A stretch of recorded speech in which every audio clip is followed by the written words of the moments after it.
கிறிஸ்துவுக்குள் இருந்த கீழ்ப்படிதல், ஆபிரகாமுக்குள் இருந்த கீழ்ப்படிதல் நமக்குள் வர வேண்டும்.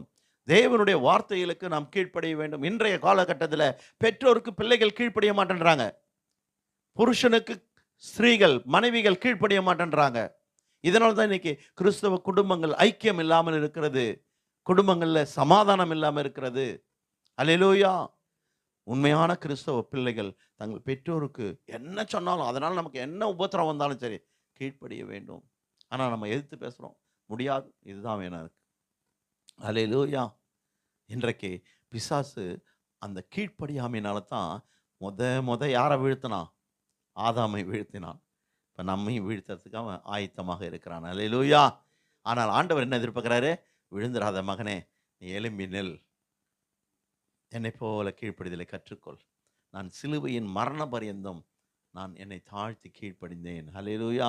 என் பிதாவுக்கு நான் கீழ்ப்படிந்தேன், நீங்களும் எனக்கு கீழ்ப்படியுங்கள், உங்கள் பெற்றோருக்கு கீழ்ப்படியுங்கள். அல்லேலூயா. தன் தாயையும் தகப்பனையும் கனம் பண்ணுகிற பிள்ளைகள் நீடித்த ஆயுளை பெறுவார்கள்.